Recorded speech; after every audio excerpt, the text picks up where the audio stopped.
to 6 o'clock is the out for the social. Social. Okay, we're now live. Thanks, everybody. Just want to say, call a meeting to order at this point. Just remember that we're being recorded. Declaration of quorum. I think we've got everybody here enough for a quorum. Is Brad on the line there? No.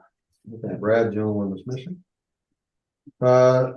If you've all had a chance to review the agenda, is there any conflict of interest declaration to be made? No? Okay. You've all had a look at the agenda. If there are no questions or comments, could I have someone move that the agenda be adopted as presented? That's so moved. Thanks, Jim. The seconder? No, it's okay. Harvey, thank you. All those in favor signify by saying aye. Aye. Thank you. You've all had a chance to review the minutes of the board meeting October 26, 2023. Don't forget we have revised minutes now. And revised minutes. Yeah. There was a couple of financial. It was a clerical error. Yeah. There was a couple of clerical errors. Do you want to mention what those were? Yeah. Do we need to approve it again or It was, no, it was just, it was on the motion to accept the regular business arising from previous meetings, budget motion to adopt. I had put in the wrong number at the end. So it has been fixed On this? on the one you have. Oh, so we just approved this one anyway, so. Yeah, so just approve the revised version. Yeah. So if there's no other comments, questions on those, if I'd have someone move that those minutes be approved. So moved. Thank you very much. Second. Thanks. All those in favor signify by saying aye. Aye. Thank you. Return now to business arising from the previous minutes, tourism branding update and much Sherry. Thank you. And I have Alan from the Fish Agency. Hi, Alan. Everyone, good to see you again. So the two of us today are going to present to you our proposed brand strategy for the Southwest Department of Tourism. Great. I have a presentation that follows a good load that up.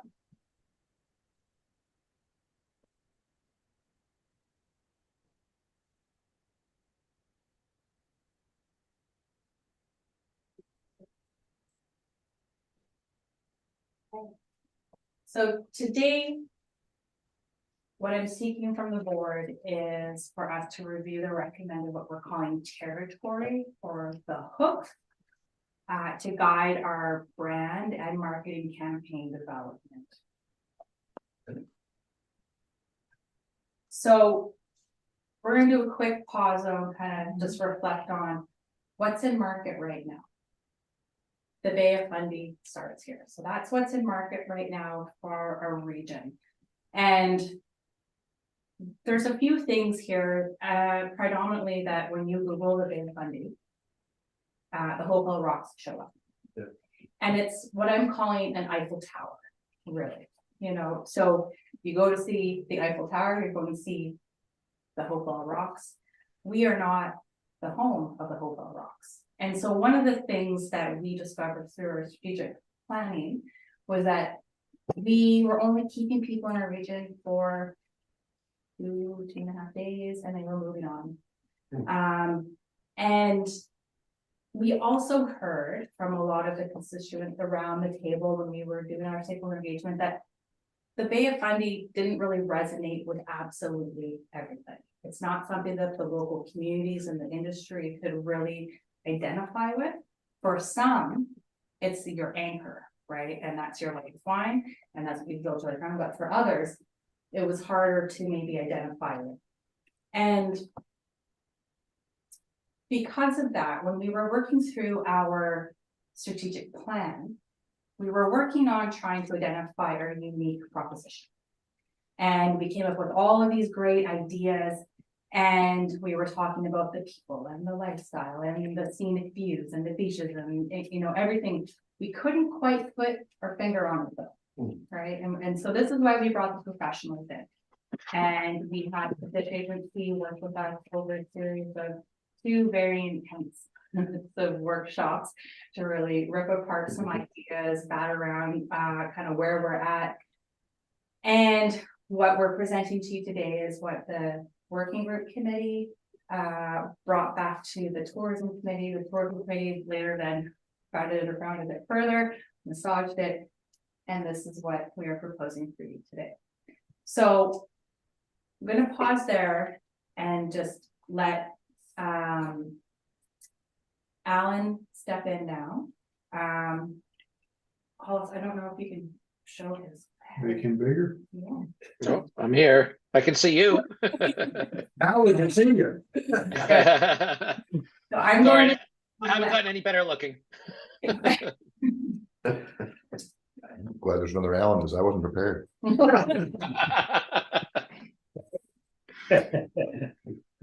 It's gonna get confusing. All right, thanks, Sherry. You want me to take it away now? Okay, there's a little delay, I think, in the audio there. So can everyone hear me all right? Perfect. Yeah.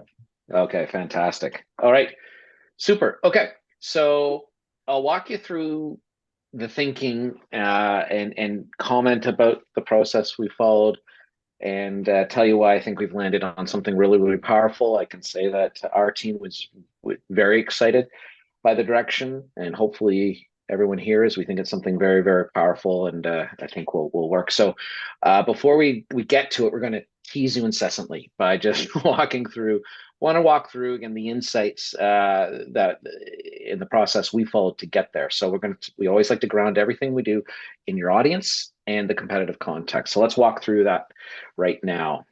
So we can flip the slide. So looking first at the audience, so prospective visitors, and your strategic plan had 4 segments identified. We've collapsed them to 2, really trying to find the real behavior driving characteristics. I won't read this slide in detail, but more gloss over the highlights, which is the one audience are the seniors with middle income. We've talked about this segment, know this segment well. It's the segment we feel we've had historically the most traction with. And we know they're looking for a certain kind of experience. Again, this is a portrait that's in the average consumer here. We know individuals will vary from that norm, but I'm going to bump to the bottom 4 points here. The idea is that they, because we've had more success with them, it's because they seek to enjoy life at a relaxed pace, often in a social setting. That's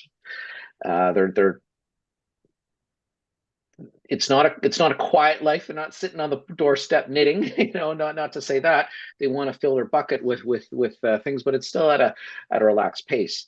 And they want to travel where they aren't being asked to open the wall time. Because they are a middle income audience, they are affordability. We've been careful not to overemphasize that word, but affordability does matter. So what else those experiences don't necessarily come with a massive price tag all the time. And the power of this segment is they'll often return to places they've come before, perhaps earlier in their life. And if we can win with this segment, obviously they'll keep coming back again and again. Well, not obviously, but in many cases they do. So that's very powerful. If we flip to the second segment, we collapse the other 3 segments in your strategic plan into the singular group because we felt the behavior defining characteristic for this audience was the fact that they had younger school-aged families. That's really what drove the behavior. There was a range of income levels within here. So we didn't focus in on income per se. And let's talk to them by the fact that they have kids and what does that mean in terms of how they spend their leisure time. They want to travel at a slower pace because vacation time is spent to decompress for the parents to get away from their day-to-day life and spend time with their family. So for different reasons, they're looking for, in many cases, a trip that allows them, again, that sort of relaxed pace. Okay, there's some commonality here for different reasons. And they seek destinations with a variety of active, scenic, and cultural activities that will occupy a few hours to a half day, what we call these bite-sized activities. You don't want, as we all know, traveling, for those of you with kids would know that the most horrible thing are bored kids. But you want nicely tired kids, but you don't want exhausted kids. So how do you find that balance, right? Well, it's those bite-sized things you can do for a couple of hours or 3-4 hours or a half day. That's what you're looking for. And they are typically traveling in the summer months. So given that we're trying to appeal to both these segments, here's where we felt the common ground is. So on the next slide, it's both are looking for those bite-sized activities. What we call bite-sized activities that can't be done at home, we're calling those things. They're not these. Neither of these segments are going backcountry camping for 4 days on end.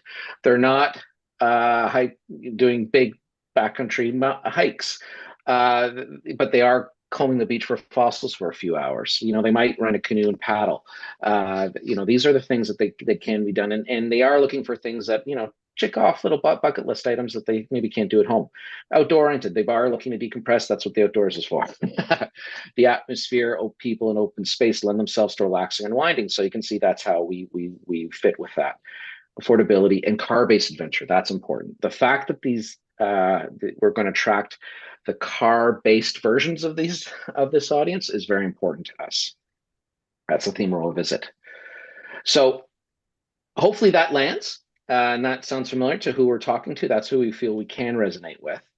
Now, what we did is we did do the work to look at your competitors. And how we define competitors are, we are competing with other regions who are competing for those tourist time and tourist dollars. And what we're done here, this is a tool, apologies to those who have seen this before, I'll explain a little bit. What we do is we like to create a market map. It's a way of helping us map and visualize how different regions are competing. So the competition we defined here are, frankly, your neighbors who are also trying to attract those tourists and may or may not be attracting similar tourists. And what we found were the interesting characteristics were what we've mapped on the 2 axes of this. Where there are differences in terms of how regions are competing is in some form or manner, destination marketing is all about come to our place, look at all the great things you can do. We looked at, okay, how do they summarize that? In a sentence or 2, how do they tell that story? And in many cases, they define it in terms of, well, what kinds of activities can you do? And where do they span on that high adrenaline adventure spectrum on the far right, or on the left, something at a slower pace? So that was a spectrum that was interesting, and we'll see how that plays out. The other spectrum was, what are those kinds of activities they're talking about? And there's a spectrum between, are they outdoor oriented? Is it all about enjoying the outdoors?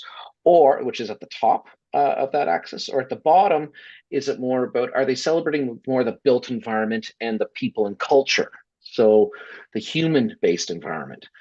And so there's a balance between those that different areas strike. So with that in mind, here's how different regions mapped out. Again, some areas had a very clear, tight idea. Some areas didn't. So we really looked at what did they seem to emphasize more. Newfoundland, Labrador, it's about kayaking with icebergs and hiking Grossmont Park. That's what they emphasize. Those are the visuals they really draw on, very grand vistas. So they really play on that. The St. Lawrence River area, and even Nova Scotia, actually, that surprised us a little bit. It's a little bit more of a balance, but they still seem to focus on the more rugged outdoors in what they can draw. So you can see what kind of promise and what they're offering to a consumer. Now let's contrast that with the next group, which is when we looked at Maine, and actually what New Brunswick as a whole is doing, it's equally focused more on the outdoors, the activities you can do outdoors, a bit more of a balance between slower paced activities and adrenaline seeking behaviors. And then we'll contrast that now with a good old PEI, who is very much like, come sit on the beach and maybe go spend a half day at Anna Green Gables, and golf. That's, again, we're really simplifying and generalizing here, but really trying to get at what's that key idea that they're really hooking people with. But it's interesting how many are really focusing on the natural environment. So if we wanted to play on, look at our region outdoors, we're competing with all this. Okay, well, let's go to the next group. Okay, so cultural discovery. This is the lower St. Lawrence and your neighbors in southeast New Brunswick. They're playing a little bit more on the culture. So this lower St. Lawrence is really focused on the dining and the artisans of the area. And the southeast New Brunswick is very focused on the Acadian culture. Like literally say, come for and experience our Acadian culture. It's actually kept quite abstract, but that's what they're playing on. So, if we summarize, I think on the next slide, we sort of land on them all. So this is how we saw the market play out. And really then the question is, if this is how we see it, and again, we can quibble on where exactly some of these could map out, but you can see we've got to figure out where we play in this, let's call it the market. So that begs the question, how should we position Southwest New Brunswick as a tourist destination? We're really focused on that key idea. What's your opening salvo? What's that first thought you want to plant in someone's mind that gets them to sit up and pay attention? So we think we're kind of aiming for the middle here. And I often feel, I don't like aiming for the mushy middle here, but we felt that this is an opportunity, because you're not going to own adventure, and I don't think you're going to own relaxing. And I think that would be untrue to the region to go all in on either way. We don't think Southwest New Brunswick is going to win on it being a purely outdoor destination. Other places do that, and you have a lot to celebrate in terms of the people and culture here. So let's actually balance all that, and so that's why we're positioning it in the middle. And that's strategically where we see ourselves in the marketplace. But let's get into exactly the idea we think we can use to win there. So, as Sherry said, we're really focusing on what we're calling the hook. Our job here is not, in a nutshell, to get someone to visit just yet. We know that's a long, involved shopping journey that gets someone from, hey, I think I need to go somewhere, to, I'm going to go to Southwest New Brunswick. We're focused on the front part of the journey. Oh, I think I need to go, I need a trip. Maybe I should consider Southwest New Brunswick. That's what we're focusing on. What's the thing that gets someone to think that? And our idea, we believe that idea is this simple. The East Coast is here. This is our focus idea, and we'll tell you why we think this is really, really powerful. In marketing strategy, it's we know to get someone to think a new thought, to feel a new feeling is a very powerful thing to get them to behave it. But I'll tell you what's a heck of a lot easier. Attach yourselves to something they're already thinking and already want to do. So if we look at our audience and ask themselves, what do they think of when they think about the East Coast? There's a whole bunch of ideas, visual idea of what the East Coast might represent in terms of ideas and thoughts. But you can see it's about the built environment, the natural environment, the people, the place, what you can do there. It's a big, broad idea. And I tell you, for this audience, you ask them about the East Coast, particularly Canadians, and a big audience are Ontarians and Quebecers, Canadians. The East Coast is an idea that is very powerful, very desirable, and is on everyone's bucket list. I will vehemently argue that.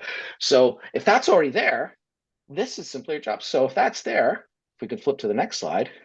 And I just want to add some dialogue to this, actually, Alan. Oh, yeah. We know and we have heard that New Brunswick is the drive-through province. And the drive-through to get to that East Coast experience. But we have it here too.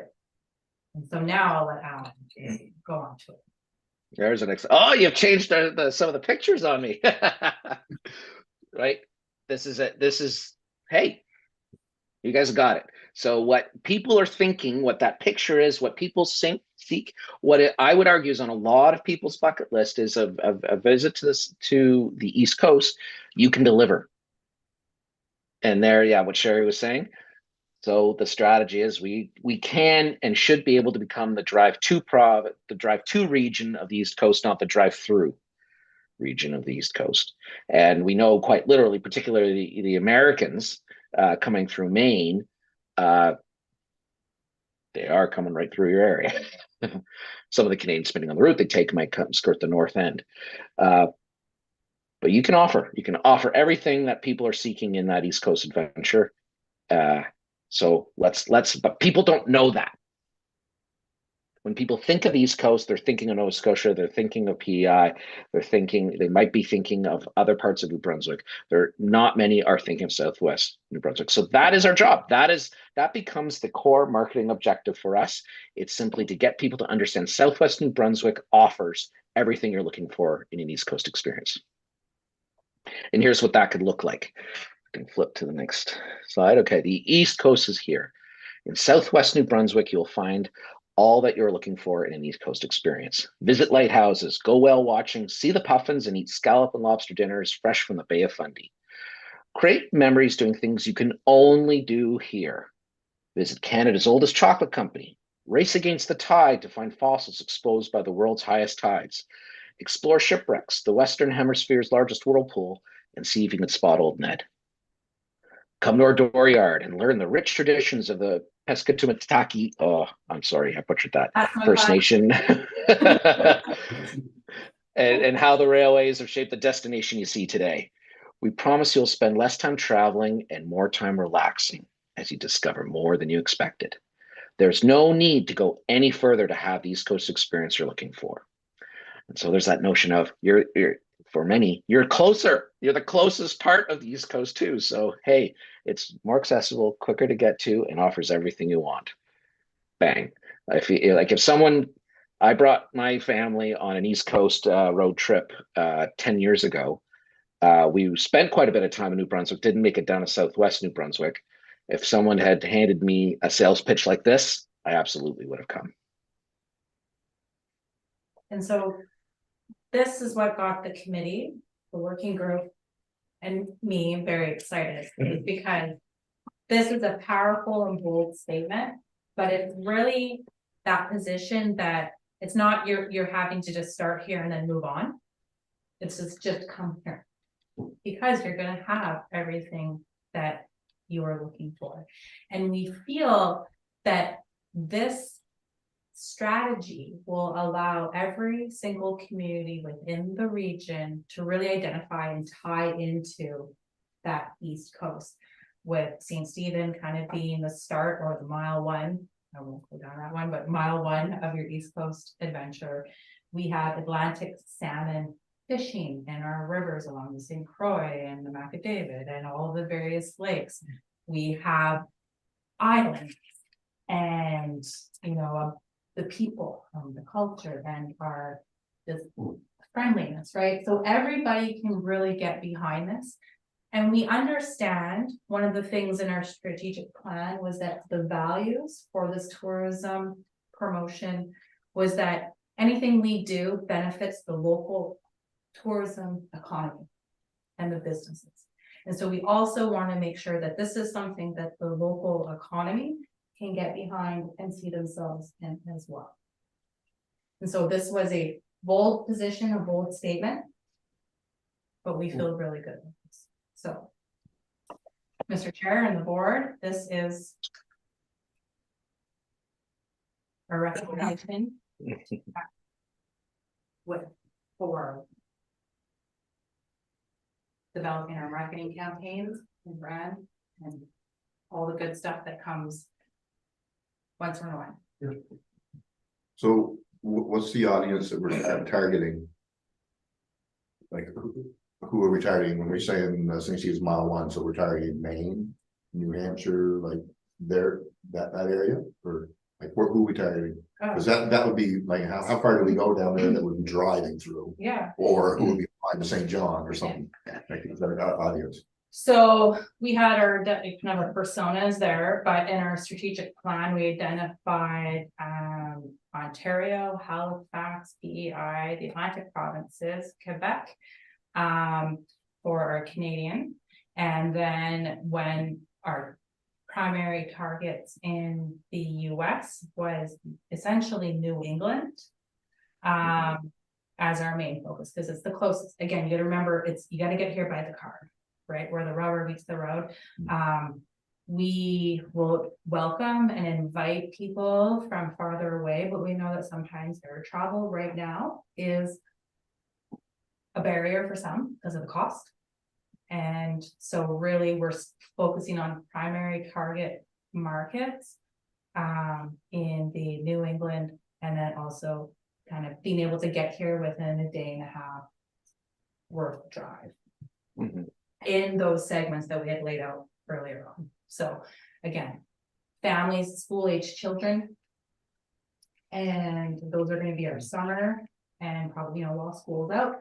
And then all year will be those You know, Middle income seniors, middle income seniors.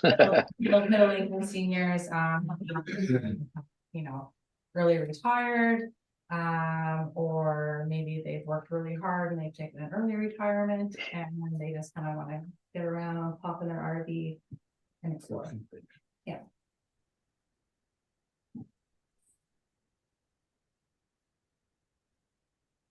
Any other comments, questions? We're pretty silent. You guys are. Is this, so you sold? Like, hey, we're, The only thing I see in this way to go. is Canada.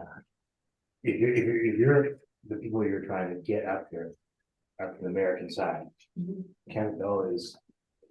Not- Roosevelt, I mean, that's something you would want to have something in there looked at. We're more mile one than the American side, but. I mean, history is. You're about one on that other. And then I charge for usage for my items. I'm just saying, well, they're bad, but I'm talking, he's happy. Is that theirs? Yeah, that's it, sure. Well, this is just the support to kind of structure up what we fill the campaigns with, and remember that we're gonna have our regional guide. Our website that's gonna fill out each region and all of the items that you get to do there. And really, my position right now, the way I see it, is packaging the islands. Not just as camp, you know, the Roosevelt, there's a lot more to do on it, so it's planning those itineraries. Of spending a couple days or a week on the island, on Campobello, on Deer Island, on Grand Manan, in Fundy Shores, in, you know, so we're laying out the groundwork of all the things we can do, but it's tailored to the flavor of what you're looking to do. Right? Mhm. Not everything, you know, we have so much to offer, you don't wanna, you know. It's hard to put it all in. It's Yeah, so I'm at the hard. far end, right, so this small one, like I'm at the far end, like La Croix Falls, River Beach are trails and 5,000 Prince of Wales. And we get a lot of, like, not taken away, but a lot of our promotion and tourism is coming from St. John, being promoted by Envision. Yeah. And those, so, yeah, yeah. I mean, as Mhm. far as regional for this way, I think it's a good campaign.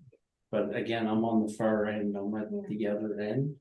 And But you also have like the largest public Just emergency. beach with the views of Just the emergency. ocean, right? Like, we're thinking about marketing it to people, right? Oh, I bet. And I guess that's what you're saying, so then more of it would be at the regional, once this is done at that level, because I mean, it would have been nice to see a La Croix Falls picture, it's iconic, it's all over the business cards, it's. Mhm. It would just be, Yeah. I guess, just for that far end to kind of. Yeah, this is just anchor the idea, and then we build out everything else that kind of comes in. Yeah, We'll yeah. have a Regional guide, we're gonna have our website and our itineraries, and that's where we kind of pick the flavor of each region. In that, and that's where we tell the story, and that's where we show the beautiful images and the pictures, and we get people to get excited to want to just hit up all the spots, right? That's the goal. Mhm. Mhm. Mhm. Work here, go there, and Yeah, I there's think, that. I think it's good, but I think there should be some focus on camping in there, cause everybody has a campground, well, you guys might not, I'm not sure. Do you have a campground? Everybody's got a campground, that's more regional, like. Like I feel like we're almost leaving St. Stephen out and maybe McAdam, not really leaving them out, but you know what I mean, like we should have something. Focused in there that everybody has, maybe, I don't know. Does that make sense? yeah, I hear what you're saying. Camping's big right now, right, so. And those never are the knew- activities that we will list when, Yeah. like, so is the camping gonna hook the people? Yeah. Just the hook, to kind of pique their interest and dig down a little bit further, and then some folks don't like the camp. Some folks like staying, Mhm. right? Mhm. So, but you know what's really interesting? You know what's really interesting? Is how the railways have shaped the destination sea today, and I put that in there because it's our trails. It's McAdam, it's Minister's Island, it's Five Kings, it's, you know, it's a lot, it's in St. George, or your guys's, you know. the rails have actually really shaped the destination that we see today. That is a really common thread through a lot of the region. So that's why we put it in there. So not just to say, it's not super important to get them right now, but it also has helped shape, you know, the destination we see today. So we thought that was a good common theme.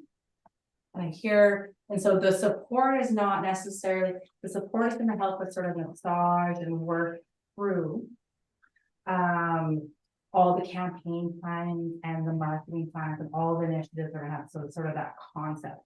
And Mayor Henderson's not here today. Not sure what happened or if he's online.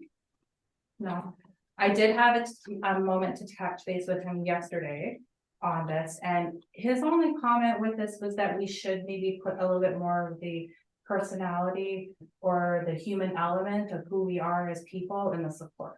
That was his only comment there, was more, we talk a lot about doing all of the amazing things, but also one of the things that we discovered during our strategic planning was that, you know, we've got that East Coast hospitality. Everybody's super friendly, they talk your ear off, like they've known you forever and you just met them in the market, you know. It's just different. It's not what you get elsewhere. It's really unique here, right? So that was his recommendation, was, you know, to put maybe more of the people flavor in the support, and just know that this is really to help us tie in and to kind of anchor everything, all the other work that we're going to do. So this isn't something that we necessarily like cut and put on a marketing brochure. This can be like our guiding light, right? Like the principle, like the support is sort of like, what are we trying to do here? What's the flavor that we're trying to share with it? I like it so far. East Coast is good. That's basically, That's right. that's the brand. Yeah. I like that. That's the idea. People have and it allows us to connect with the notion that they have of the East Coast, which maybe is going to be a little different for everyone. The emphasis plays some different aspects, but allows us to connect with each one of those, and actually then sets up the story. So as we lean in, this gets, so if we can get literal about the journey, the East Coast is here, get someone to, hey, that's interesting, let me learn more. And then we've got them. And then that's where our website, for example, might come in. And then they come to our website. And that's where we can get and say, look at all the amazing, you know, what are you looking for? Are you looking for an outdoor adventure? Are you looking something a little more exciting? You know, here are amazing ATV trails, or I want to camp, or I want to eat I just want to eat anything that has a shell on it, you know, whatever that is. And then we can guide them to what we can offer, hitting all parts. And then they book, right? So Danny mentioned that other audience there, so make sure we capture that as well. That sounds like something we might not be getting them far enough in. Because the numbers, I don't know if you've talked with Parks NB or not, but we're working with them now quite strategically. They've actually just come on board in the last month. Because the numbers for the Pro Falls and New River Beach are way up, like compared to, like they even compared New River Beach even better than Shediac. It's just not being promoted. That's right. Because of, we have Race Against the Tide, as you know, CBC. We have Artist Sand Sculpture Contest. This year was close to 5,000. The year prior to COVID was almost 7,000 we had at the beach. So, you know, I just like to see that. And again, if it's in the regional part, that once this is done, that we push that, because there's a lot of regional stuff that way. So our provincial parks and our beaches are going to be a big anchor of what we do, right, as part of that East Coast life. It's going to be the fishing villages and the communities and the next year or two, there's going to be a lot changes coming there, like a lot of infrastructure going. That's great. So and just to kind of dial in a little bit more on like with St. John. So we're looking at our neighbors like St. John and Fredericton not as competitors, because we don't want to continue to cannibalize each other with the same consumer, because we're so close.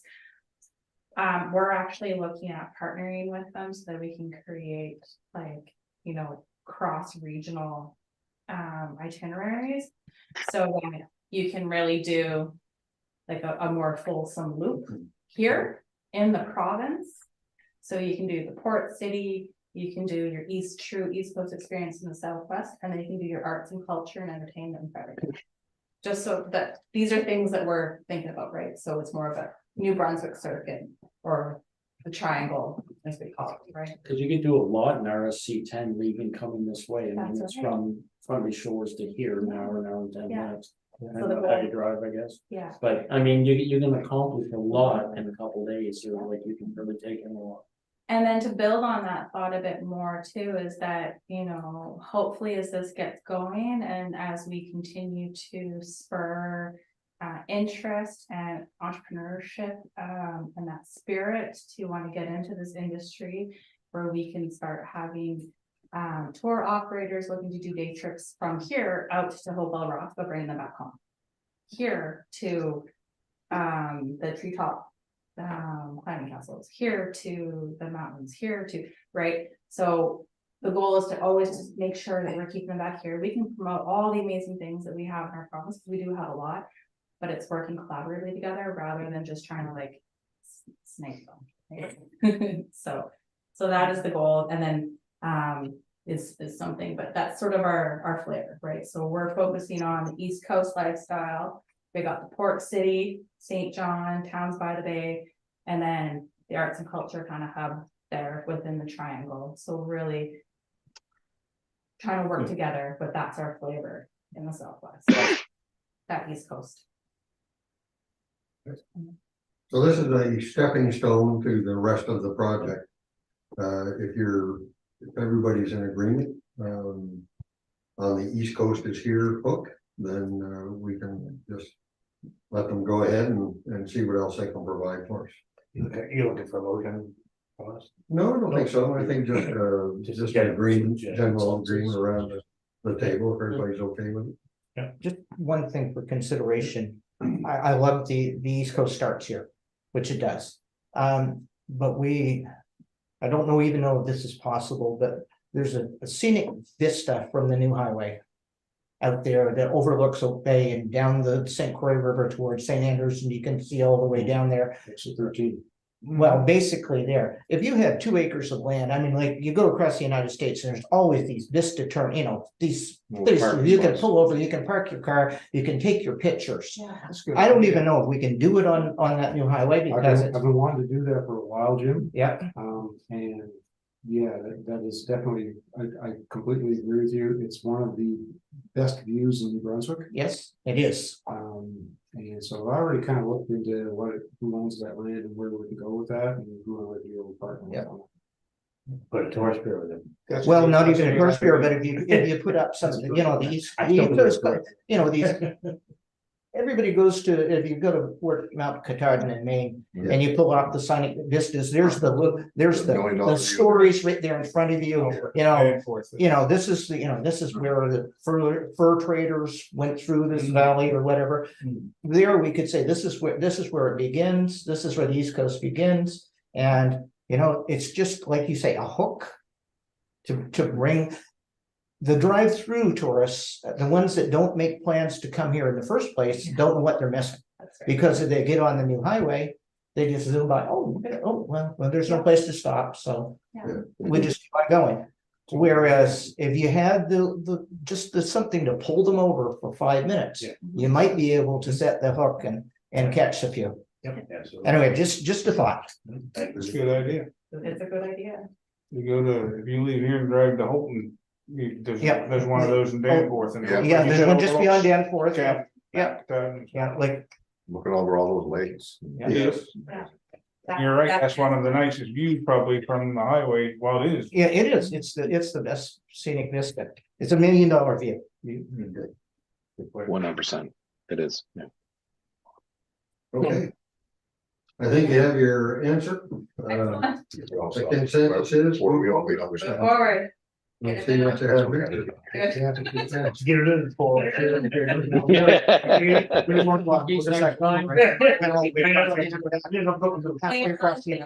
Thank you, Alan. All right. Thanks, everyone. Pull over. I got some work to do now. Bring it on. All right. Thank you. All right. Take care, everyone. Nice seeing you. Bye-bye. Sure. Okay, thank you. So when you get the people to pull off on that view, that we're already gonna do this, by the way. I can see this happening. So what do you do when you get the ball, they look at the view, is that your opportunity to get them something in their hand too? Like, Something, say this- you know, Something or? yeah, You've got a bunch of plaques there. Yeah. Here's Campbell, here's Gravenham, here's St. George, this is what they What have. if we had, visit St. Andrews or whatever, because you can see it just barely. Turn around, see go it back right to St. Stephen, don't forget them. Well, they have like Yeah. Three Points Lighthouse down back bay. When you go there and you go onto the balcony. I found it interesting because you go there and they have all the ram and am, and then they'll tell you a little bit of Yeah. ram and am. Yeah. Like, say the arrow, and you look this way, there's Campobello. Anyone's Like, ever and been it to tells those you boxes, all everything. kinds of those plaques. And but again, that's not advertised well enough for tourists to even know that it's there. Right. But if you go down there, they got a nice little Oh, museum it's too. good. Yeah, I mean, nice it's spot, it's a great actually. spot. so on that vein.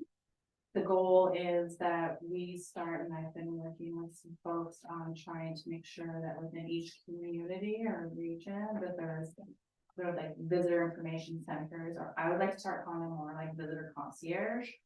Right, where we can help, tell people about what's happening within the region and telling, in all of this, to not move on to go to Hopewell Rock, stay here. And do a Doug Niche, our ambassador for the visitor. I still believe that should be a pilot. I think that's what hurt us the most, is when they took the tourist information centers away, that's what hurt us the most. Absolutely. No, Because there was nothing to slow those tourists down. Yeah. You need people in those buildings to tell people, Yeah. you can go to Campbell, you can go to St. Andrews. Right. But if people don't pull over, they're not gonna go. We're thinking about putting one in our community center if we ever get it built, like it just in the lobby, hire a student. Yeah. I mean, cause we lost ours. They'll help you with that. And student you're gonna. piece, you will. They will. Oh, good. Yeah. good. And, Promise. Yeah, so, no, for sure. so the goal is to drive we will advertise and promote these new locations, and that we would also work with the staff Yeah. in there to train them. Yeah. It's probably on your list. Are you gonna do September, right, yeah, education no, I knew session that. I for used to the work for the- staff? for the- Yeah. Right, That- right, got through about more. arts Right, and that's area. Was that even mentioned in Yes. Couple Bridges? So. No, I don't think so. I'm gonna I mean, we got 7 of the 38 in the province right here, because they have some. So, and you can visit every one of them in a single day. On the place, not scales, I training. mentioned but that some last time. best etiquette Yeah, I never hear anybody mention Slow that. down on Hmm. all our Ah, itineraries. you got so much stuff you can't even really, that's a good sign, I guess, we got too much to even put on there, that means Yeah. it's a lot. There's so many things that Yeah, so we know we're about making that sure that, we just take for granted. everybody's feeling really well informed and comfortable. And then in the perfect world is that we would be able to even extend that information knowledge to people working in gas stations and coffee shops, and, that everybody can start beating to the same drum and really feeling like they know their neck of the woods. So big plans, lots of things that I want to do, but we wanted to start with this to get it going, and thank you for your time. Don't sell yourself short on that New England thing though, because there's a lot of cars from Florida, like a lot further away home. Yeah. They might not come this way, probably people don't see them as much as we do, but Well, we see have- a lot of, And a lot of New York. but I think because of Roosevelt's, right? Yeah. Yeah. But Roosevelt's don't really promote us, they just promote themselves kind of thing, but they should be promoting all of the project, really. Well, we'll promote them with everything. Yeah. They should be promoting the rest of That's our right. region though. I've said that all along. No, I have lots of ideas, and I'm excited to get rolling with a lot of the great campaigns. Good. Fishing, Yes. fishing, wait, competition. Yeah. All sorts of stuff, so. it sounds good too. very, very good. So, I know my Texans come up here to get out of the heat in the summertime, so No, East Coast cool. that might have, that maybe that should be. That's, the hook right there. that's New River Beach. I hate to tell you, it's not Canada, it's New River Beach in the summertime. We tell everybody it's really warm there. New Brunswick, yeah. That's our, They go to the beach. then you go in, it's like, oh. Oh, yeah. Thanks, Sherry. We'll move on now. Okay. Self-service update. Paul, anything new on that one? Yes, actually, so. After I had that, motion from the board, I contacted our MLA for this region, Kathy Bacchus. She was quite responsive and she got in touch with Minister of Public Safety, Chris Austin. And it's gonna have to involve CRTC and a couple of other things, so they're gonna bring it to cabinet. Okay. So there is movement. Any other comments, questions on that for Hollis? Thanks, Hollis, appreciate that. Great job. Information hub update. So that's where we were talking about, this again came from Public Safety Committee. And it was about having a central place to display different emergency information or other information and things like that, that I was gonna look into, that we could host ourselves. Anyway, I did spent a little bit of time, not a huge amount, but long story short, I will be able to put that up under our public safety page. It will cost nothing to do this. But it's a combination of RSS feed, which is a news feed off some sites that have it available, and Twitter feeds that, anyway, I can incorporate all of those things built into I just have to play with the design a little bit to make sure that it's gonna work on mobile phones and regular websites, so that it's cohesive. So I will have at least the beginning version of that within the next month. Okay. Excellent. Will that pick up like municipal updates, like from Buoyant or Sentinel or whatever alerts we're using from If it's only stuff that would be published on, say, somebody's social feed, if it's like Twitter or something like that, or if they have if they're using a WordPress website, WordPress always has an RSS feed as part of the news. So if they're using the regular news feed as something, then that feed itself can be picked up. Because ours is posted to like our Facebook page as an update, but that's not the only updates that go to the Facebook page. So I'm not sure how that would work anyway. Probably talk to Chris. yeah. Okay. Thank you very much. Committee updates. On the committee updates, we talked about, this is something that I'm gonna ask we postpone a little bit, because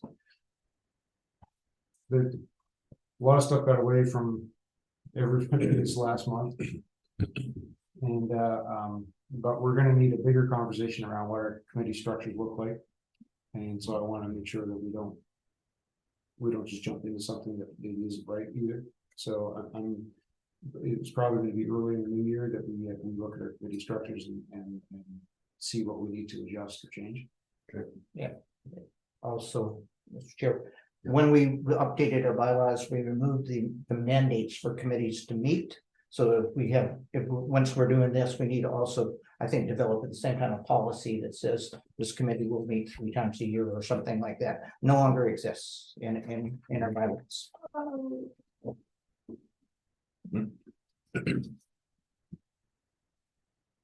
Yeah, well, we generally do an update of the bylaws.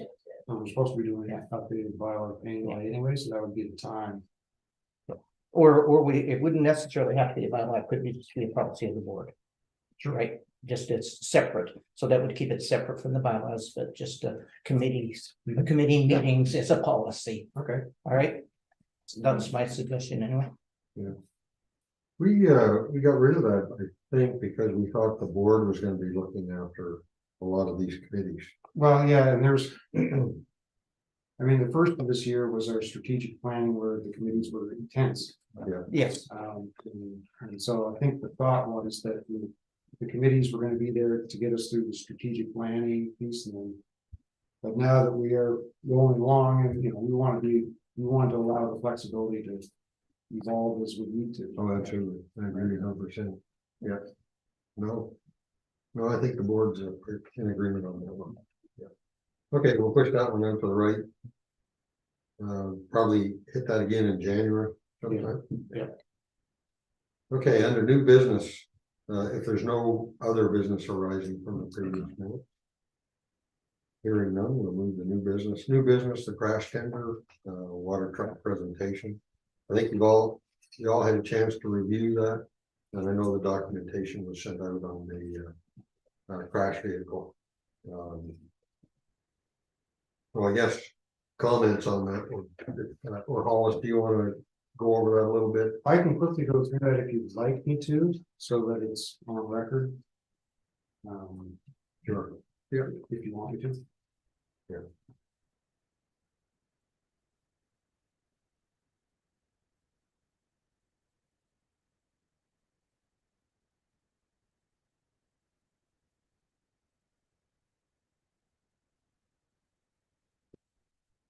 Okay, so you have seen this before, it's the same presentation, but. I talked about landfill fire detection and mitigation. Detection being very important for us to detect early. Oftentimes we'll have something smoldering that will flare up after hours when there's no staff. That was the issue with the big fire we had this year, plus bigger fires we've had other years. Why are landfill fires a problem? It's because they release a lot of toxins, number one, into the atmosphere. But if they get big enough, then there's potential damage to the liner of the landfill, which puts us at a risk of contamination, environmental contamination. It's a much bigger disaster. It's also equipment that might be sitting around it is very expensive, like a compactor, for instance. We don't park those in the garage overnight; they stay right there, so they're going to be damaged. It's very bad for these fires to happen. This isn't our landfill, by the way.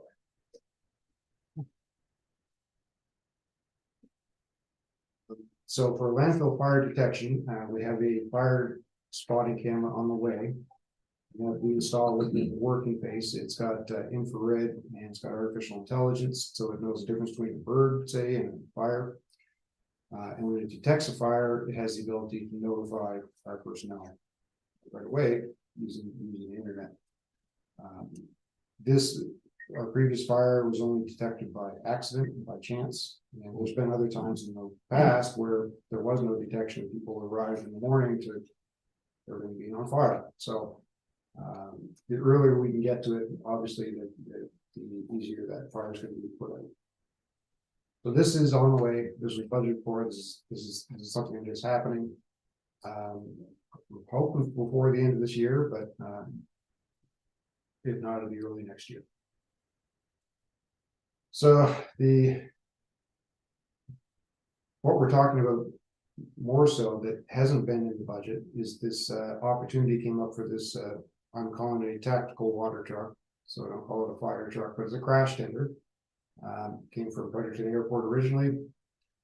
It's past the life that they can use it at the airport because it was over 25 years old, but there's absolutely nothing wrong with it. It's only got 13,000 kilometers on it. It's been very well maintained and kept inside for its whole life. And then the opportunity came up to purchase it. The advantages to using a vehicle such as this is that we can get a lot closer to the fire than we can with anything else, because it is four-wheel drive, meant for off-road, lockable differentials. And then the water cannon that's mounted on it can fire water 500 feet. It'll do up to 3,000 liters minute on high or 1,500 liters minute on low. The tank holds 5,500 liters. It could also do foam. I had a question because I just didn't know, and we had that discussion about foam, firefighting foam. I thought it was under the impression it wasn't even legal anymore, but there is a version apparently that is, but I didn't know. So that my layman's opinion is that foam seems like a really good idea for a landfill just because of the very elevations you're going to be dealing with. I'm not the expert, but it seems like it's a good idea. What I really like about this is the safety aspect is nobody gets out of the truck. You drive up to the fire, you start the water, you control it from a joystick within the truck, and you can probably, 99% get fire out, if not 100%, right there on the spot, if you're there early enough. And there's no hauling hoses up in the middle of the night, crawling over garbage and everything else in the middle of nowhere, which is what we do now. A couple of pictures of the truck.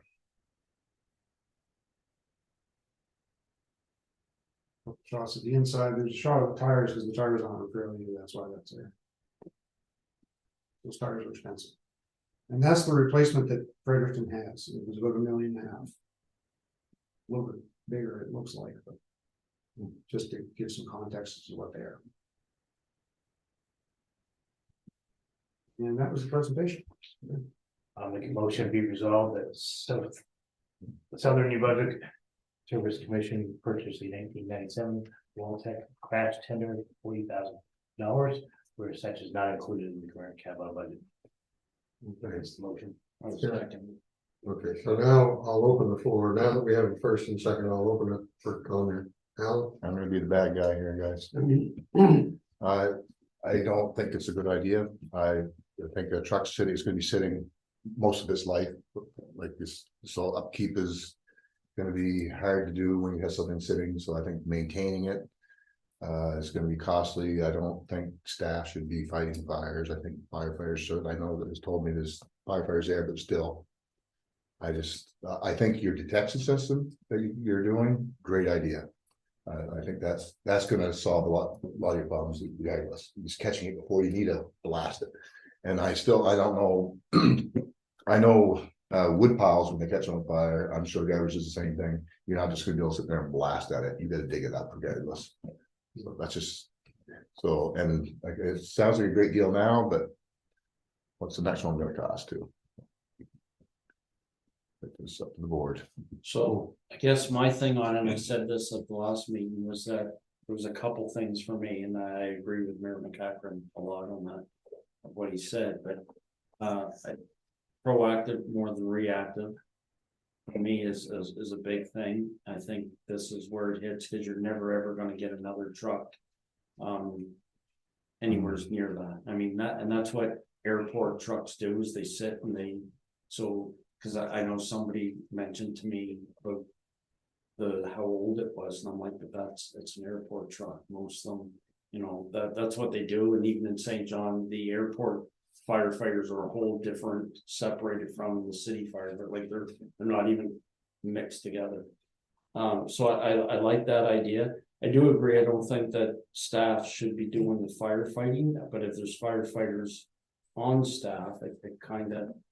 And I don't know if there's more training that maybe. Well, they've agreed to actually come, the guys that used to drive that particular truck have agreed to come down and give training to our guys on the truck. So and my other thing on it is, and I know nothing like the pictures that were shown, but we did have fire out there already. And I know the resources that are needed for that, and it depletes all the outlying areas of those resources. And including even up to my way, because everybody's like, when ambulances are deployed, like when those fire trucks, if you need 3 departments out there, then somebody's got to move in to backfill those areas for mutual aid. So to me, that was the big thing for it. Yeah, I don't even like spending the 40,000 really for a truck that we can rely on outside sources, but it's going to deplete those. We typically now have at least 12, 15 fires a year. You don't hear about most of them because our staff just, if it's there, it's a fire, they take care of it there before. But then there are the few fires that we have to call fire department in for because they're. So with this truck, because you don't want to see this truck being utilized like it's a new truck all the time, because then you are going to be maybe getting into repairs you don't want to get into. But with this truck, cut that part of it down, that could be utilized. That's the theory. So if there's a fire that's discovered that's a bigger fire that we're not going to put out with a couple of hoses or whatever, and we bring this truck in, that it would, it's possible we would, almost never call a fire department or have to call a fire department. We can deal with ourselves. We have a fire hydrant system all the way around the landfill. And unknown to me until recently, we're the only landfill in the province that has a fire hydrant system around it. And that's pressurized. You were asking about this earlier. It's a pressurized, but with a fire pump at the end, and it draws its water from the treatment pump. Well, technically, you set that truck there and it can spray water till the cows come home if it needs to. Because you're hooked up to the fire line. Right. As a first responder, it's no brainer for me, but I mean, I'm just one person, but. Having a guy in a pile of garbage with a hose is very unsafe if you don't need to. Or having 20 or 30 guys. Well, yeah. In the same fire at the same time. Yeah. I know it seems like an old truck, but it's pre-emissions. I mean, it's technically easy to work on. Oh, yeah, it's a, and we have a 1968. Pumper, not a pumper, but a water carrier tanker, it's still, we're still using it, we got a new one, but we're still using that one too, so I mean. Fire trucks do seem to last if they're taken care of. And it may be a conversation down the road on it, but. We'll just say hypothetically, you get the truck, it's there, you pull to the garage in the first fire and something drastic happens to it. Would it be fair to say that we wouldn't be utilizing more money at that, like it wouldn't be the priority to get that truck back in service? Money wise, for the landfill, you would go back to relying on outside resources. yeah, we go back to what we're. Right, Yeah. to what, right, basically. Okay. This is not typical, right? We, as municipalities, have to replace fire trucks all the time because of the age of them. Yeah. And insurance, in this case here, we don't have to replace this truck. It's, we're not doing it for insurance reasons. We're doing it because it's a good deal and because we can put out a fire a lot quicker. So, as a municipality, we don't have to, you know. No, and that's what I We have want to be to be sure active. of, I just didn't Yeah. want to come back to the board. We got perfectly, And we're back to it, and now we need. we got perfectly good trucks. We have perfectly good trucks. I mean, they're good, but we have to replace them. No, I'm Well, going through it replace now. But we have to according to insurance. Well, the province isn't really holding up on that because we It's got. not a problem, it's the insurance company. Oh, okay, well, we're not in that. But I mean, Yeah, in that's- general, airport trucks, just dealing with it from my side on like. Harvey says his first was one, airport trucks generally, I know. They have to buy the $1.5 million ones because they're under a whole different liability, Yeah. right? But I mean, airport trucks in general, I mean, and the firefighters in general, it's. One call a year, like it's not, All the kilometers on the truck are taking it out every Monday to test it. yeah. That's what it. No, yeah, so That's all to me, it's, I think it's. So just, No, go ahead. just be clear, I can be convinced, but I still wanna kind of beat this to death a little bit. How many about the other landfills, do they have one of these trucks? No. Okay, and they don't have the fires hydrants around the front of the property like we do? And do they have a camera? Well, that don't matter, because I think I still think the camera's a great idea, because I can think the camera's gonna prevent us ever needing a truck. That's my opinion, because you're gonna catch it quicker, you might catch it and deal with it with a fire extinguisher. That's that thing the camera's gonna do for us. The camera's half the price of the truck. Yeah. You know, so, I don't think I'm not struggling with that, it just seems like there must be one hell of a camera, so let's hope it works. But I think The camera itself is actually. I think 11 to 12,000, but by the time. all installed, By the time you get everything there. Yeah. It's- but I think that's a great tool, because you're gonna, it's double preventing, you're gonna catch something while it's just a light smolder and just deal with it with it, you might even deal with a shovel. I just. These are tough discussions here, because I get what we're all saying about getting at it quicker, but if the camera's gonna prevent that. My biggest driver for this truck, the reason I was interested is the safety aspect. So you drive up to the fire, you get closer to the fire with this thing than you can with anything else, and you don't get out of the truck. So nobody's getting out of their equipment, hauling hoses and doing all, you don't even get out of the truck. You start the pump from inside the cab. It's got a joystick that you aim it, like, that was my big thing. was the safety part. Can you not just hook up the hose to the thing and just spray? Not to reach where, You won't reach it. and that's what these are designed for, I mean, that's the whole purpose, they're designed for an airplane fire that in the middle of a airport. With lots of fuel, so I get Right up that. to- So I think, yeah, again, I think it's. Ideal for that. Okay, so we have a motion, we have a seconder on the Or floor. you gotta wait for. We've had comment, now we're gonna vote without Jim. Yeah. Now we're gonna be for Jim to come back. So, yeah, so we'll, as soon as Jim gets back, we'll. So everyone's thought about the fact that, this isn't gonna last forever. We'll need another truck later, because I don't think a deal like that's gonna come on board. So I do think it's a great deal. But we don't have to get one there, we don't have to, And once you get her, you're gonna be expected. yeah, you don't have to buy one there. Municipalities do, but we, this Missouri Commission does not have, we don't have to do that. What year is it? You say? 'Cause I think if it come back to that, that was my same, but I agree, because that was my same question on, what if you pull it out next week and the motor blows? then do we come back here and say, well, now we need $180,000 to put a new motor in? Probably the board's gonna vote no. But Right. yeah, So I don't think we have to go out and get another one or a newer one just because we can. I think this is.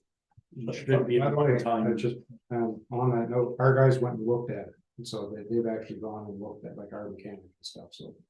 I just think it's a one time because it's, you're never gonna get this deal again. No. And if you look at just how old it is and that, then yeah, I would never go out and buy another vehicle if it's 25 years old. But considering what this is made for and what the hours are on it, I think. Is it hours or miles? 13,000 kilometers. You know, what's the hours? 225, 182. Okay.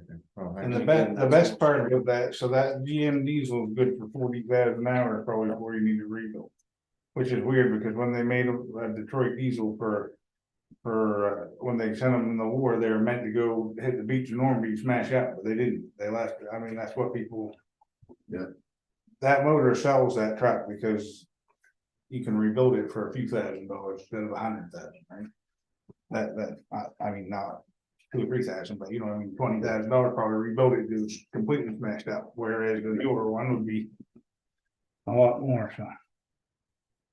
And I know you're uncomfortable, just saying, because I'm not trying to spoil your vote, because it's good, but it's just safety stuff, that's my cover. But even saying, well, you know, well. Because I'm right in the middle too, I got Crane Mountain on the other side of me, and just.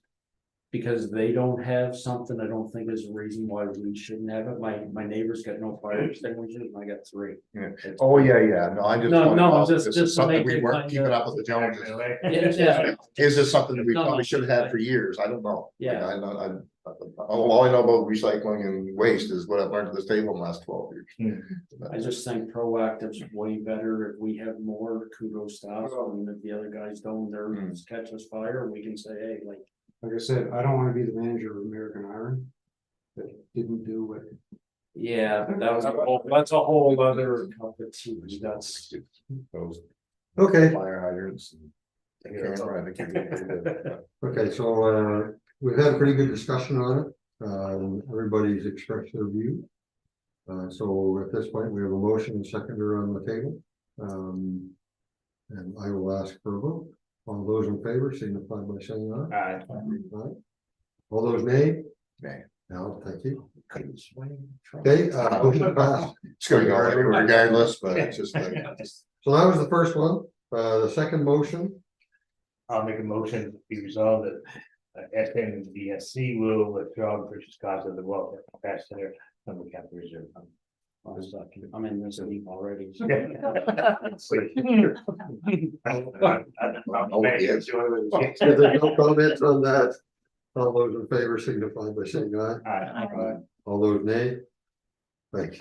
I was gonna say, I don't think I voted no here before, No, but you haven't. That's the first time. I hope it wasn't a nay not to buy the truck, and then a yay to take the money. No, nay, nay. Okay, thank you very much, everyone, on that. I appreciate all the conversation. It's Mr. Chair, always if I good. may for just a quick moment. Yep. I had some issues with my printer, so the next couple of things you're gonna see are gonna look really terrible. Some numbers are not made out very well, so just keep that in mind as you're reviewing your documents. I have fixed the problem. But yeah, there was some pretty interesting. You know, the motion to buy a new printer. No, not today. Get to the back, we're in a pretty good mood here. But yeah, but just so you're aware that, you know, there is like, there's a full number missing. On the summary income statement, like the first number of the second column is gone, so just. Keep that in mind. Okay, Thank you. Paulus, we'll turn to you over to the CEO report. Thank you, Mr. Chair. I'm just gonna go over some highlights of my CEO report there that was in the package. So our waste levels are down slightly. We're around 2018, 2019 levels now, running for the year. And that was expected because of lost position earlier this year.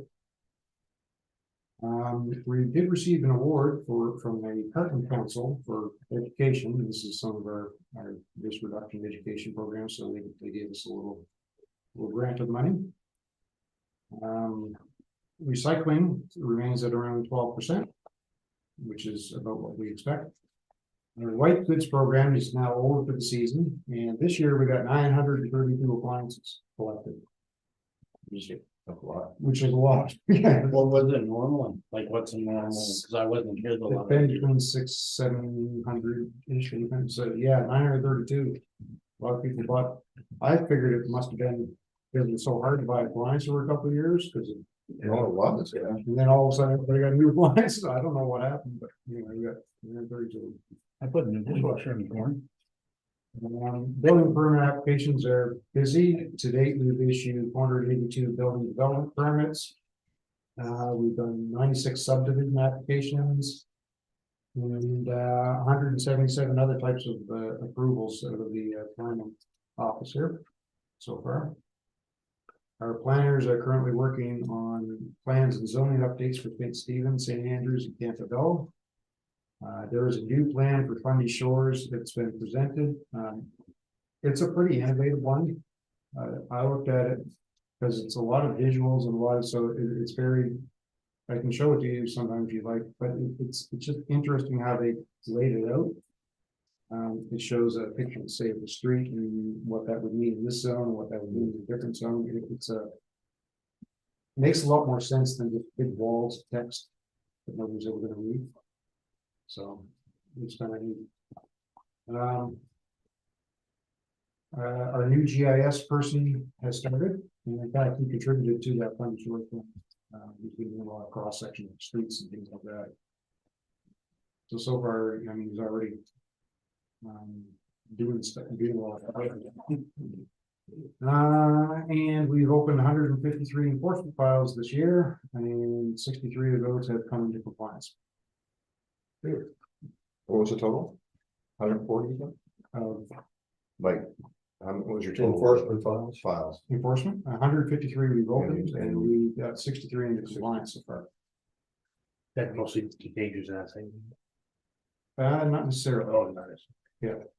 Sometimes it's building with a permit or like things like that. So, oh, yeah, something. Any questions, comments on the CEO's report? Okay, financial update. Which Megan had told us.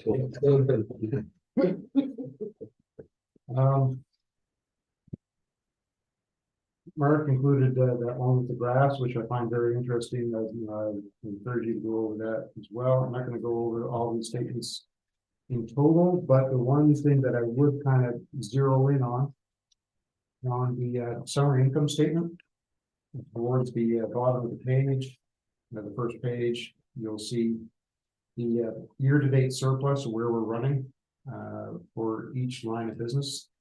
As we get to the end of the year, we usually, if there's an excess amount of surplus, say usually in solid waste, we make a motion to put that into a reserve. So you can have a look at those surpluses there. If they're not big, I'm not leaning towards we put anything into reserve. But if you so wish, we could. If we don't put it into reserve, what happens is that'll be a surplus that'll come back to us in the second year after it gets, right? So it'll be part of our 2025 budget. And as a surplus, we start out next year with a pretty healthy solid waste surplus. And we enjoyed this year with a pretty good surplus to start off, but 2025, the surplus is going to start out at 195 unless we put that into capital reserve now or something. And if we take that 195, we carry it out 2 years. It does have an impact on lessening the cost to the municipalities at that point in time. It does. Down to you. So we got 419 now Total, yes. in our surplus, right? Total. But that's total for the whole organization. In solid waste, it's 195. Okay, so we got 195 and you want to put how much more back in? Nothing. Oh, okay. I'm not recommending we put anything into reserve here. Okay, that's just leave it alone. Okay. And I agree, Ken. It'll help us 2 years down the road. Because we're already looking at an increase in other areas, so sorry, it's in solid waste, but it's because of the reduction in other things that are happening, so if this can defray that increase in cost a little bit for us, that would be helpful. I mean, these will be a little higher towards the end of the year. This isn't what we're gonna have. It'll be higher. This is where we are at the end of October. Yeah. So add another 3 months on there. That's about 75% basically of what the surplus would be. I'm hoping.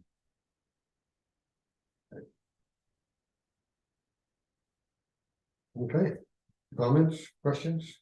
Questions on the report, last 2 weeks ago, the Mayor St. Andrews. It wasn't actually a regular meeting to look into the garbage. Do you need a motion on the table for you to do that, or have you started that process yet? Into us doing our own garbage collection, yeah. It wasn't actually, it wasn't a motion in a regular meeting, we made a motion in this meeting for you to do that. If you so wish. I mean, I'll do it anyway if you want me to, but should you want to make a motion that makes it official? I think we should, yeah. Just to make it official, I make a motion that we have a report on garbage, doing our own garbage removal or pick up, I guess it is. As a service. As a service commission. Okay. Can I ask for just a clarification on it? The Yeah. Service Commission actually does the collection itself? That's correct.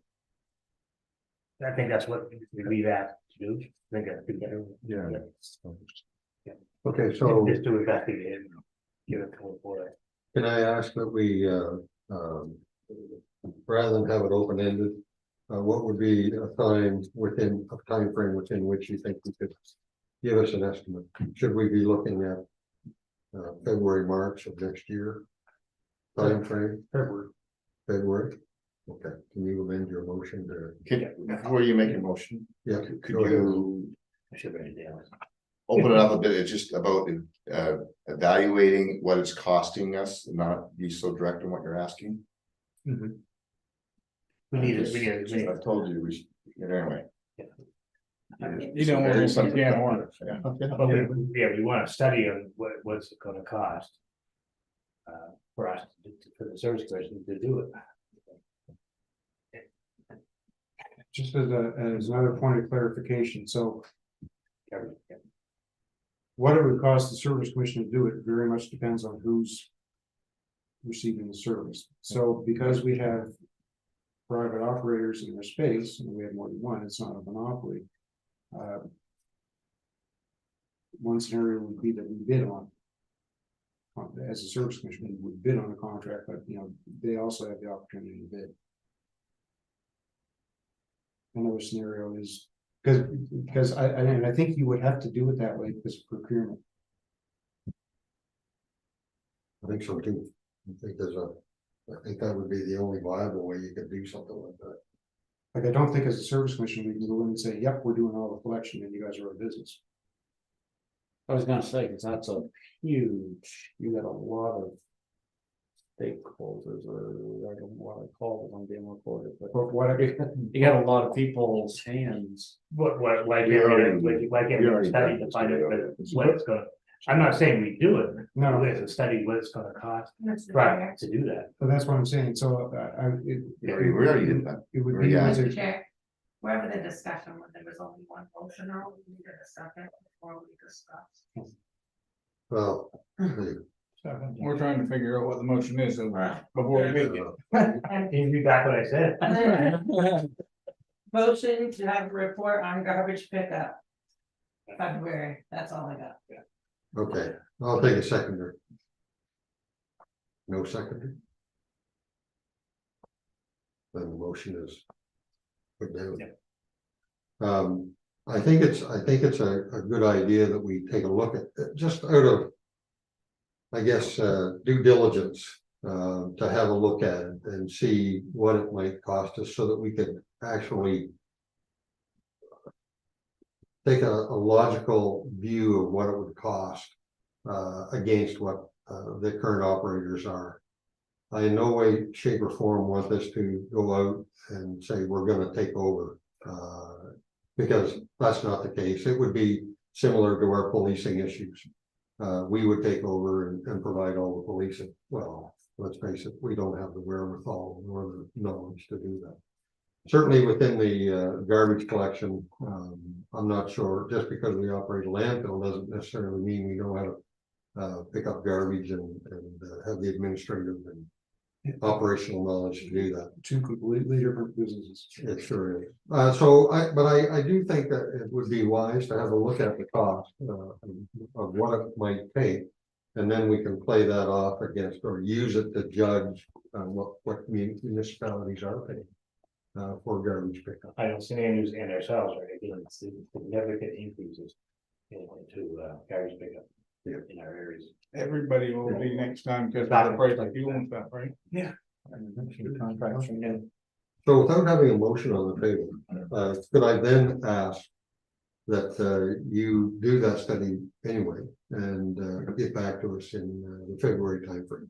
And that way we'll have something. Yeah, we'll just call it an action point. Yeah. I agree. We've already did that. That was already an action plan before this meeting, but okay, that's it. Okay, thank you very much on that one. Thanks for bringing it up. Yeah, that worked out. Okay, so the financial update, is there any last questions, comments before we move on from that? The only other question that I have is an email I sent out after I sent out this board package with the RTP, looking for a meeting to discuss quarterly reports. And I didn't have time to get it because it happened afterwards. I'm just gonna kind of keep that open to the board here, whatever you want to do with that. Sometime in January, I bet. I would. The reports are out now, so I think that was brought up, was not by Mayor Henderson as well, about sending as a board about the one officer, we're getting a letter to Minister of Justice and Minister of Public Safety, I believe. Was that not true of mine? there wasn't a motion. Yeah, I don't remember that. I know because we had a committee of the whole meeting. I remember the discussion, but I don't. Yeah, no, that's what I'm. Right, because we weren't at a board meeting, right? Yeah, it's We didn't talk about it. I remember there was a discussion on it of us, like one letter instead of each municipality. I did. Because I know that, yeah, and I don't know if this is. Yeah, not Sorry sure to this, do that. but Seriously. we're not happy, We obviously. send a letter of disappointment. One. Yeah. I'm looking for it. Yeah, I mean. The one officer, we've all are frustrated with that 100%. But when you use the formula, that cop to pop, we're actually not in the lower end of it. Even though we're only getting one officer, we're not in the lower end. That's just how it shows. The problem is the formula. Cop to pop don't work when we get the rural landscape that we have here. That's what we have to get the formula changed, because one don't mean anything to us. Like, look at us, we had island. I think we're dragging you down. In some ways, you've got to take the Grand Manan population and our police officers out of that formula, because our 4 doesn't do you any good in St. Stephen. That's right. Yeah. Because they're on Grand Manan.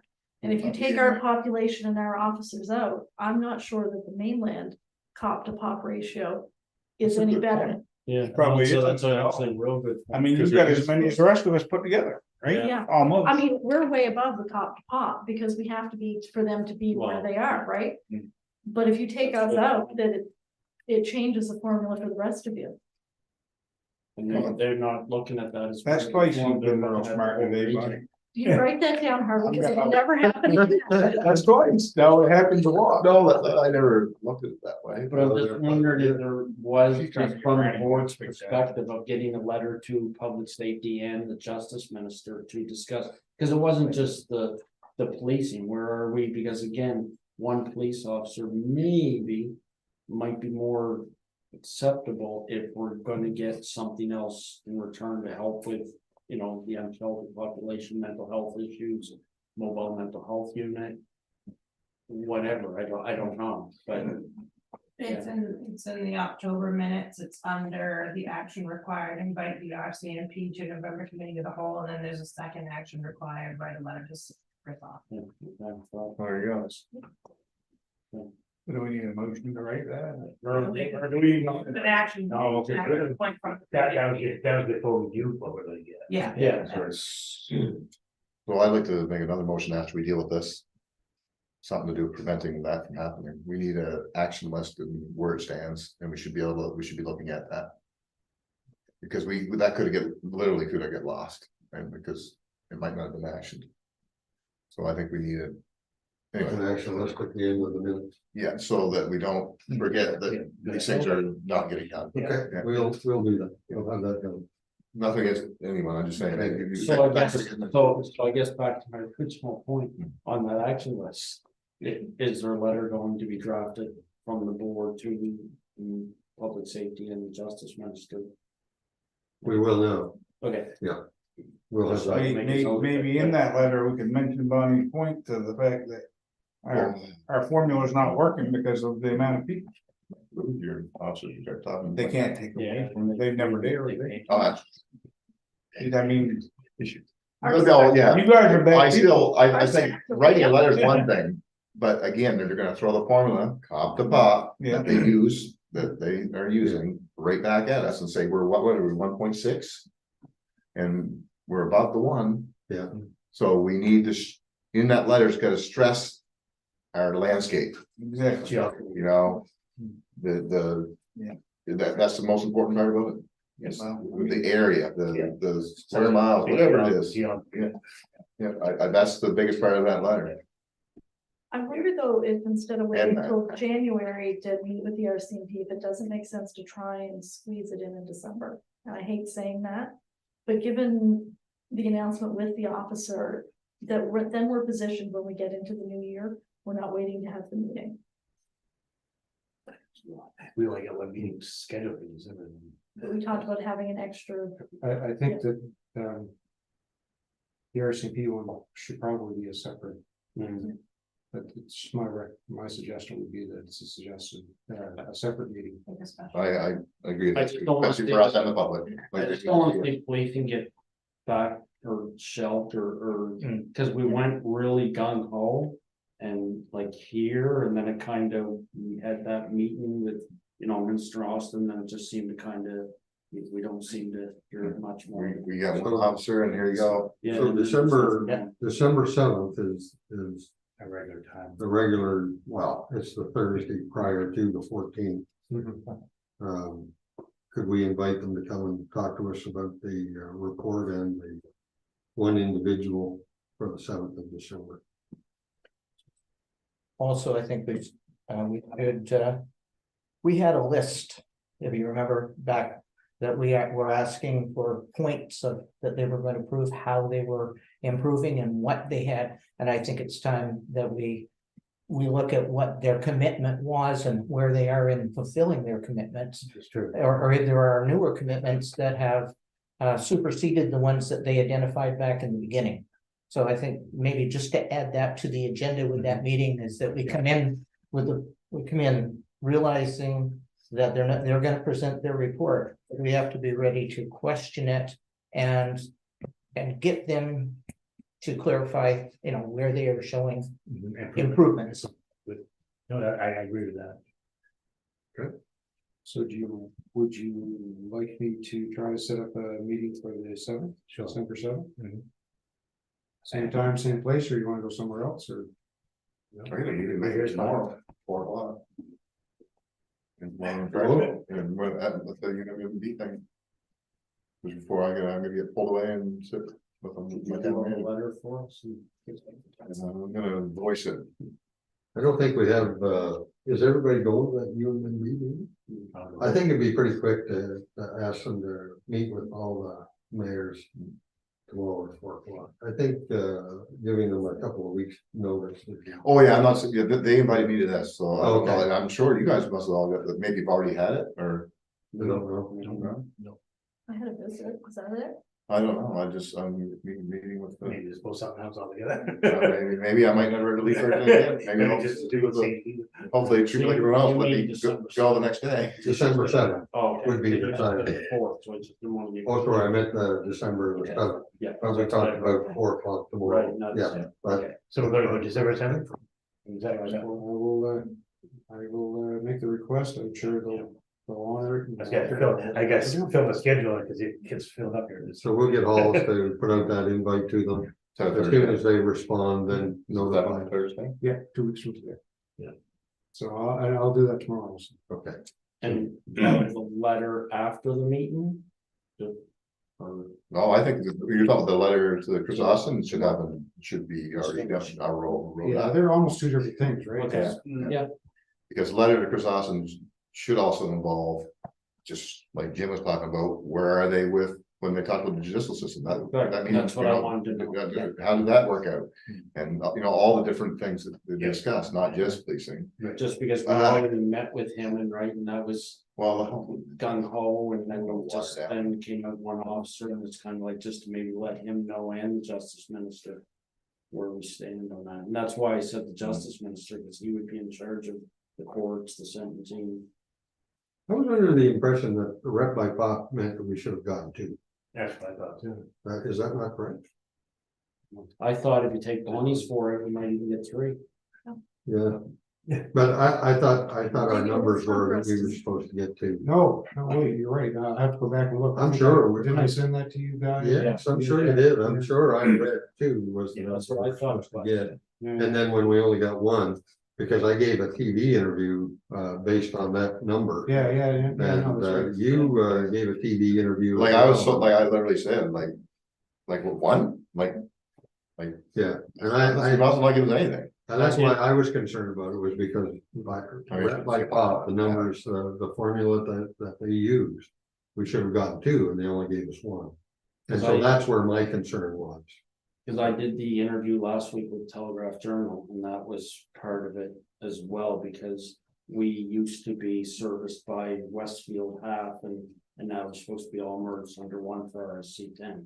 So I was like, well, that's the case, because we're paying, just for one subdivision, $400 and some thousand. So it's, I just don't. So, I mean, how many did Brighton get? 6?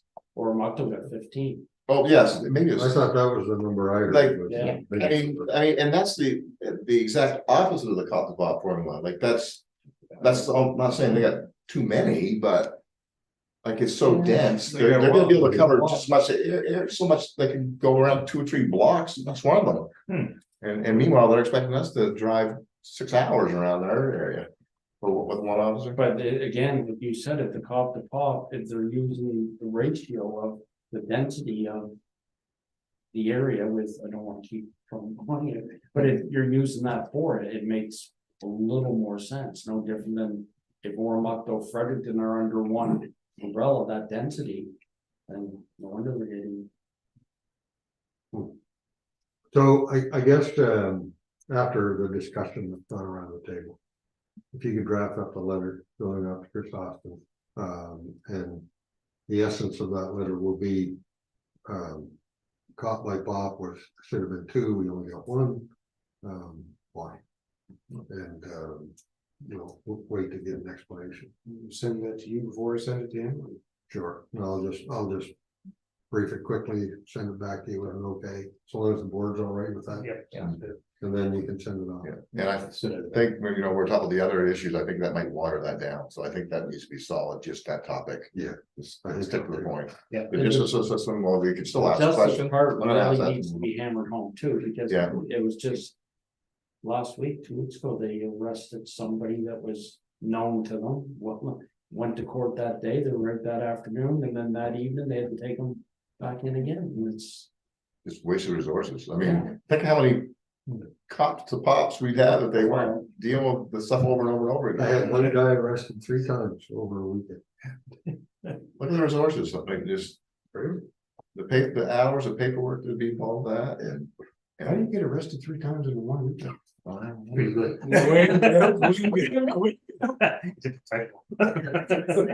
won't go into any more detail on that, but anyway, it's hard to fathom.